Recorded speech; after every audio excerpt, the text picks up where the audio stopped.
Hey everyone, and welcome back for another deep dive. Today we're looking at a book that I think is especially relevant to you guys. Okay. It's called Rethinking Marriage, Navigating the Gynocentric Juggernaut. Oh, wow. Written by Conrad Reichert. Interesting. And as you know, you guys are really into men's rights. And this book is going to, I think, really kind of shine a light on some of the things that you guys talk about a lot in your community. Yeah, for sure. I mean, marriage is a huge topic these days and how it's changed, and how it impacts men specifically. So I'm definitely interested to hear what this book has to say.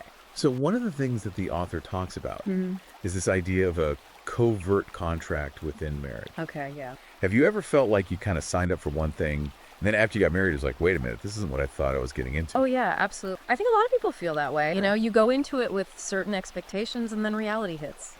And it's not always what you signed up for, especially for men. I think there's this sense that, they lose a certain amount of freedom or autonomy when they get married. Yeah, and the author even uses this term gynocentric juggernaut Oh, wow. to describe the societal forces that he thinks are working against men in marriage. That's a pretty strong term. So what exactly does he mean by that? Like, how does this gynocentric juggernaut play out in a marriage?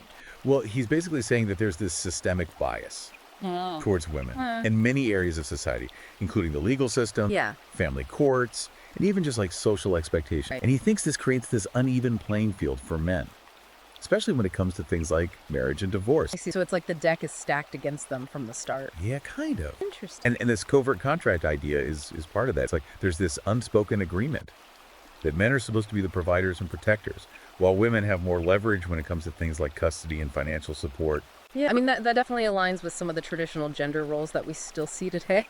Even though things are changing, Right. There's still this underlying expectation for men to be the breadwinners and for women to be the primary caregiver. The author uses a really interesting analogy. He says it's like men are handed this contract with all this fine print that they never had a chance to read before they signed it. Oh, wow. That's a good analogy because you don't really know what you're getting into until it's too late. Exactly. And that fine print can really come back to bite you, especially if you end up getting a divorce. Right, especially with divorce. The author actually shares some pretty startling statistics about how often custody cases go in favor of women and the financial toll that divorce takes on men. Yeah, I've heard some of those stats before. It's pretty eye-opening. Like, what kind of numbers are we talking about here? Well, for example, he cites a study that found that in 2021, 80% of custody cases ended with the mother as the primary custodian. 80%. Oh, that's a huge majority. It is. Yes. I mean, obviously, every case is different, but that statistic really highlights the uphill battle that a lot of fathers face. And it's not to say that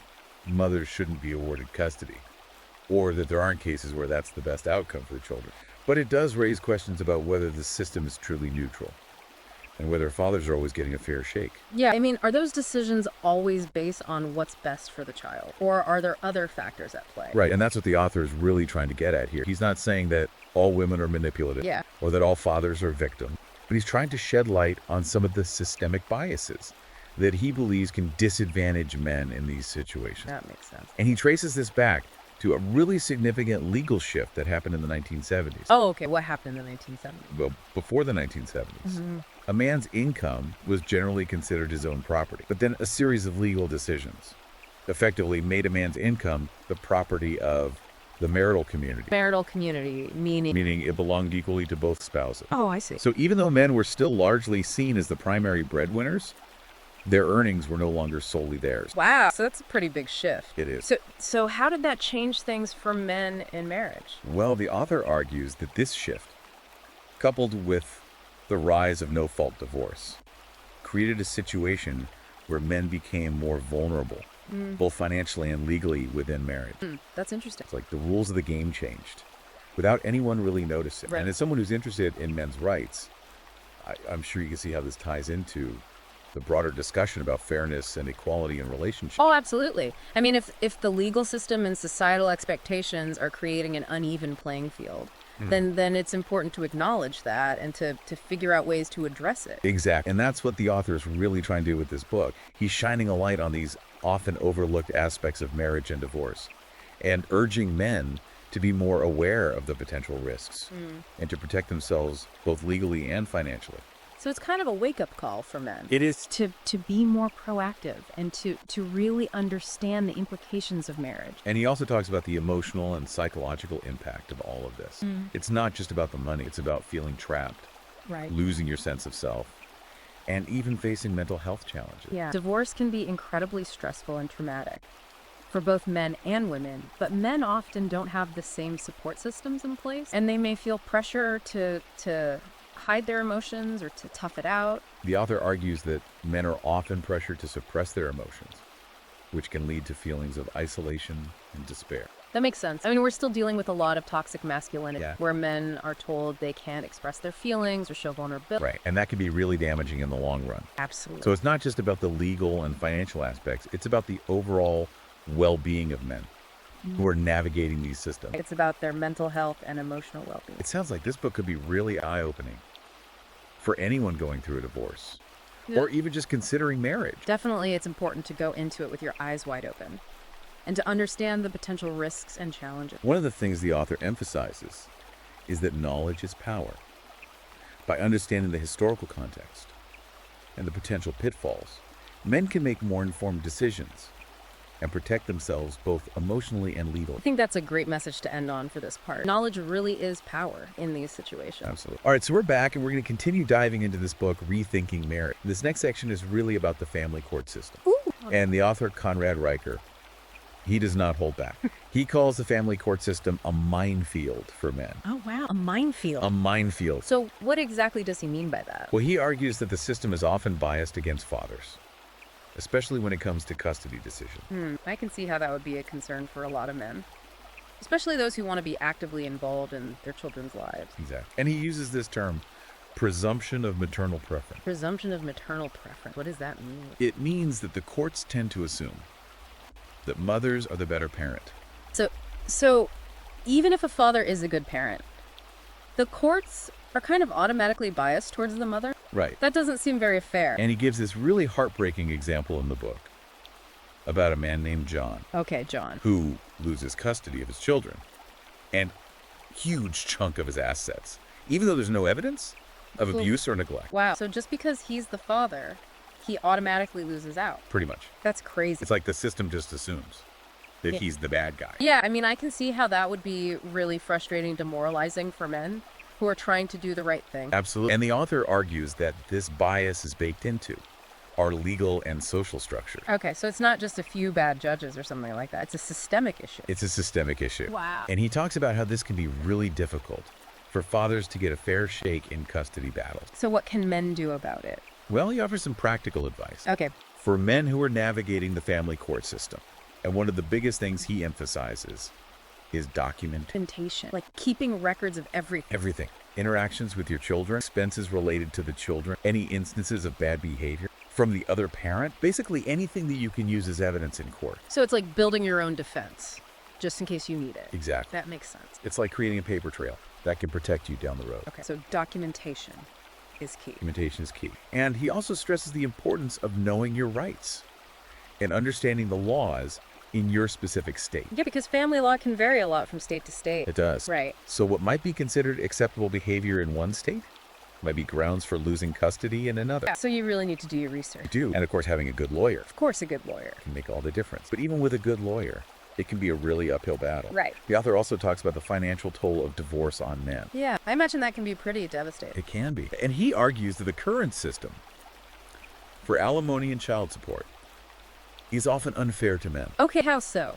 Well, he says that alimony was originally designed to support women who'd been financially dependent on their husbands. Yeah, like in the old days when women didn't work outside the home. Right. That makes sense. But now, more and more women are working, and many of them are earning as much or even more than their husband. Right. So the author argues that alimony, in many cases, has become less about supporting a truly dependent spouse and more about, well, I don't know if I want to say punishing men, but it's like this extra burden. Yeah, like a financial penalty almost, Look. even if the divorce was mutual or if the woman was the one who initiated it. And he gives some examples of cases where men are ordered to pay exorbitant amounts of alimony, even when their ex-wives are perfectly capable of supporting themselves. Oh, wow. So it's like they're being punished for being successful. It's definitely a complex issue. And there are no easy answers. But the author raises some important questions about whether the current system is truly fair and whether it needs to be updated. To reflect the changing dynamics of modern relationships. Exactly. And he doesn't just talk about alimony. He also talks about child support. Okay, yeah, child support. That's another big one. And he points out that while child support is obviously important, the way it's calculated and enforced can sometimes be really unfair to fathers. So, like how? Well, for example, he talks about cases where men are ordered to pay a huge percentage of their income in child support, even if they have limited access to their children, or if they're struggling financially themselves. Wow. So they're basically being forced into poverty just because they're fathers. It can be really tough. And the author argues that this can have a ripple effect, not just on the fathers themselves, but also on their children, who might be deprived of a stable and supportive relationship with their dad. Yeah, because if a father is constantly stressed about money and struggling to make ends meet, it's going to be harder for him to be a good parent. Right. And he might even resent his children, which is obviously not a healthy dynamic. So what does the author propose as a solution? Well, he advocates for a more balanced and equitable system. Okay. One that takes into account both partners' earning potential and the actual needs of the children. Right. And he also suggests that maybe we need to rethink the whole concept of alimony. Rethink alimony. Like maybe it shouldn't be a lifetime thing. Exactly. Maybe it should be more about helping a spouse get back on their feet, rather than providing them with a permanent source of income. That's an interesting idea. So it's more about rehabilitation than punishment. Exactly. Okay, so that's alimony. What about child support? Well, he thinks that child support should be based on the actual cost of raising a child, rather than just a percentage of the father's income. So it'd be more like a shared expense based on the child's needs. That Yeah. seems more fair. He also emphasizes the importance of shared parenting. Shared parenting, meaning Both parents should have equal rights and responsibilities when it comes to raising their children. okay, so not just defaulting to the mother being the primary custodian. Right, unless there's a really good reason why that's not in the best interest of the child. So it's about putting the child's needs first and recognizing that both parents have a role to play. Absolutely. That makes sense. He thinks that shared parenting is not only fair to fathers, but also better for children, who benefit from having a strong relationship with both parents. I think a lot of people would agree with that children need both their mother and their father in their lives. Right, and he also talks about how the family court system can sometimes be used as a weapon. A weapon by one parent against the other. And he gives some really chilling examples of cases where mothers have made false accusations. False accusations of abuse or neglect in order to gain an advantage in custody battles. Right. Wow, that's awful. It's really disturbing. And he points out that even if those accusations are later proven to be false, the damage is often already done. Yeah, because the father's reputation is tarnished, and his relationship with his children may be irreparably damaged. It's like he's guilty until proven innocent, which is the opposite of how our legal system is supposed to work. Right, it's supposed to be innocent until proven guilty. And he talks about how this can be really traumatizing for men, who are suddenly facing these serious allegations, and who might even be separated from their children while the accusations are being investigated. So it's like they're being punished before they've even had a chance to defend themselves. And even if they're eventually cleared, they might still have to spend years and thousands of dollars fighting to rebuild their lives and their relationships with their kids. That's a nightmare scenario. It is. And the author argues that this is a serious problem that needs to be addressed. So what does he propose as a solution? Well, he talks about the need for more due process protection. Due process protections, meaning? Meaning that men should have the same rights as anyone else when they're accused of a crime, including the right to a fair hearing, the right to an attorney, and the right to confront their accusers. That seems reasonable. And he also suggests that maybe we need to rethink how we handle these kinds of allegations, especially when children are involved. Right, because children are especially vulnerable in these situations, and they need to be protected. He argues that we need to find a way to balance the need to protect children with the need to protect the rights of the accused. Yeah, that's a tough balance to strike. It is, but it's a conversation that we need to have. Absolutely. The author also talks about the psychological impact of divorce on men. Okay, yeah, we touched on that earlier, but I'm sure there's more to say about it. There is. And he argues that men are often socialized to suppress their emotions, which can make it really difficult for them to process the grief and anger and loss Yeah. that often come with divorce. Yeah, I mean, divorce is like a death in a way. You're losing a partner, you're losing a family. It's a huge life change. And men are often told to just man up and move on. Right, like they're not supposed to show any weakness. But that's not healthy. It's not realistic, and it can actually make things worse. So what's the alternative? Well, the author encourages men to allow themselves to feel their emotions, to talk about what they're going through, and to seek support from others. Okay, so it's about being vulnerable and asking for help when you need it. Exact. And he also talks about this concept of male disposability. Male disposability, what's that? It's this idea that society often views men as expendable. Expendable, like they're not as important as women. Right. And he connects this to the higher rates of suicide among men, Suicide. especially after divorce. Oh, wow, that's really sad. It is. And he argues that this disposability can lead to feelings of worthlessness and hopelessness. I can see how that would be the case. If Yeah. you feel like society doesn't value you and that your life doesn't matter. It's like their pain is often dismissed because they're supposed to be the strong one. Right, like men are supposed to just suck it up and deal with it. But that's not fair, and it's not helpful. So the author is challenging that notion. He is. And he's urging men to recognize their own vulnerability and to seek help when they need it. He's saying that asking for help is not a sign of weakness, but rather a sign of strength and self-awareness. Yeah, I think that's really important for men to hear, that it's okay to not be okay. It's okay to not be okay, and it's okay to ask for help. Absolutely. And he actually talks about Yeah. the manosphere The manosphere. as a potential source of support for men who are going through these challenges. Okay, so how does he view the manosphere? Well, he acknowledges that it's a very diverse community with a wide range of views and perspectives. Right, because the manosphere is not a monolithic thing. It's a collection of different groups and individuals. Exactly. And he points out that some parts of the manosphere are more extreme or controversial than others. For sure. But he also says that the manosphere can be a valuable resource for men who are feeling lost or disillusioned in a culture that they feel doesn't understand them. So it's like a place where they can find community and support. Exactly. And he also acknowledges that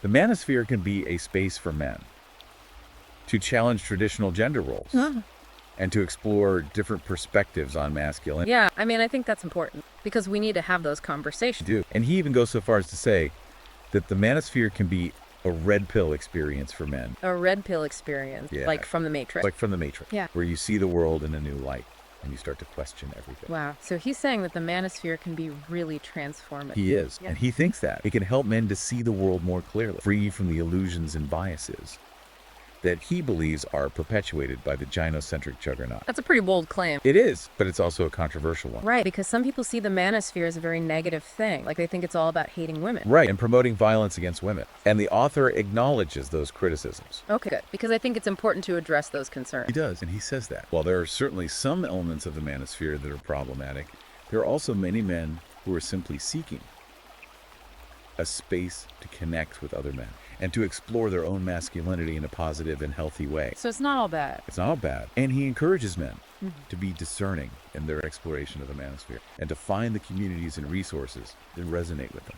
Yeah, that makes sense because you have to be careful about who you're listening to. Right, and what kind of messages you're absorbing. So it sounds like this book is really a call to action for men. A call to action. To do what? To be more aware, Yeah. more informed, and more proactive in shaping their own lives. Yeah, I mean, knowledge is power. And the more you understand about the forces that are shaping your life, the better equipped you'll be to navigate them. Exactly. And he's really urging men to challenge the status quo, to question conventional wisdom, and to create a better future for themselves and for future generations. That's a great message. It is. And I think it's a message that a lot of men need to hear. Especially in today's world, where there's so much confusion and uncertainty about what it means to be a man. Right. And what role men are supposed to play in society. But this book is kind of like a roadmap for men who are trying to figure all of that out. I think that's a great way to put it. It's a roadmap for men who are looking to rethink marriage, rethink fatherhood, and rethink their own place in the world. Welcome back to our deep dive on Rethinking Marriage by Conrad Riker. So we've talked about covert contracts and the family court system. Now we're going to kind of zoom out and look at some of the bigger picture societal issues that the author raises. Okay, so like the macro level stuff. Exactly. And Yeah. one of the big ones is this idea of the gynocentric juggernaut. Right. We've been using that term, but I think it's worth digging into a little bit more. What exactly does he mean by that? So he describes it as this pervasive societal bias Okay. that favors women's interests, often at the expense of men's. So it's like a systemic thing, not just a few individual cases. It's a systemic thing. Wow. And he says it's not about individual women. Or even like a conscious conspiracy. It's more like this system that has evolved over time to favor women's needs and perspectives. I see it. And this plays out in a lot of different ways, like how boys are treated in school, how men are portrayed in the media, the laws that govern marriage and divorce. Okay, so it's like this web of interconnected things. Exactly. And he argues that this gynocentric juggernaut is actually harmful to both men and women. Interesting. Yeah. Because it reinforces these rigid gender roles that limit everyone's potential. Right. So how does he see this playing out specifically? Can you give me some examples? One example he gives is the education system. Okay, education. He claims that boys are increasingly being labeled as problematic in schools Problematic. Why? because they're not conforming to these sort of feminine norms of behavior. Sitting still, being quiet, being obedient. So boys are being punished for being boys, basically. Kind of. And he argues that this is leading to lower academic achievement for boys, as well as a decline in self-esteem and motivation. Yeah, because if you're constantly being told you're doing something wrong. It's going to affect how you see yourself. Exactly. And he also points to the rise of zero-tolerance policies, which he says are often applied more harshly to boys Zero tolerance. than to girls. Meaning. Like, if a boy gets into a fight, he's more likely to be suspended or expelled than a girl who does the same thing. Wow. So it's like a double standard. It is. And he sees this as part of a broader trend towards criminalizing boyhood. Criminalizing boyhood. That's a strong term. It is. But he's basically saying that normal male behavior is being pathologized. Okay. Like it's being seen as a problem. That needs to be fixed. So boys are being set up to fail, basically. Kind of. And this can have long-term consequences Yeah. for men's mental health Yeah. and their relationships with women. It's like a self-fulfilling prophecy almost. Right.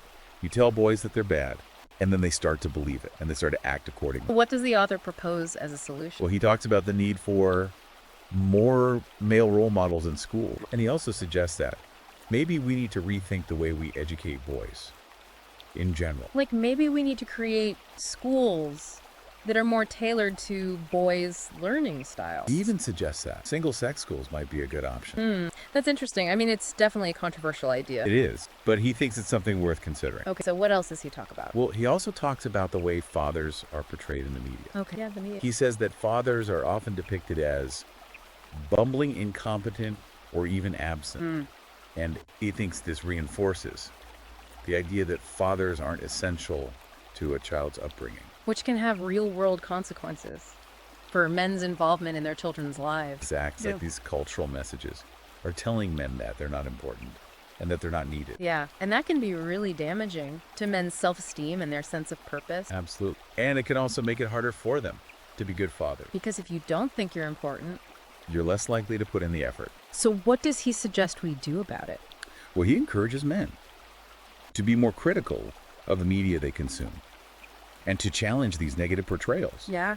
of fatherhood. To be more aware of the messages that are being sent. Exactly. And push back against the ones that are harmful. And he also talks about the importance of men supporting each other and creating positive communities where they can celebrate fatherhood and masculine. Okay, so it's about men coming together and lifting each other up. Exactly. And one of the things he talks about is the manosphere, A manosphere. which is obviously a very controversial topic. You know, some people see it as a very negative thing. Right.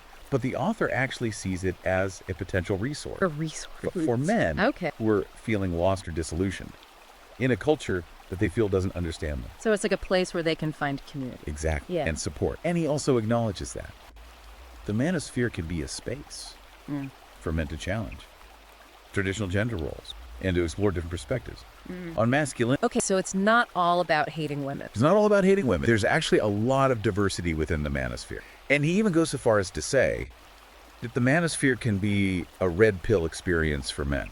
A red pill experience. Yeah, like from the Matrix, Oh, I see. where you see the world in a new light and you start to question everything. Wow. So he's saying that the manosphere can be really transformative. He is, and he thinks that. He can help men to see the world more clearly, free from the illusions and biases that he believes are perpetuated by the gynocentric juggernaut.